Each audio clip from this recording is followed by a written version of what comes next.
Perjuangan Luna Maya tirukan ketawa ala Suzana di film terbarunya. Ketawa puas sama ketawa super marah.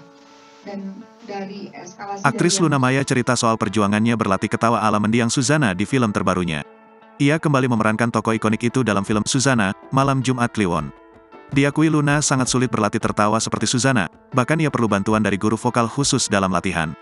Kesulitannya banyak, tapi tertawa itu sulit sih, karena itu ada vokal coach, Teh Uci, ujar Luna Maya di 21 Plaza Senayan, Jakarta Selatan, Sabtu, tanggal 29 Juli tahun 2023. Jadi kami bareng nonton film Suzana yang kebetulan ada scene ketawa itu. Jadi kita rekam dan ulang terus, kata Luna. Bahkan, tawa yang ia gunakan untuk film tersebut sangat beragam, hal itulah yang membuatnya sangat kesulitan. Ada tertawa marah, puas, super puas, hingga marah banget.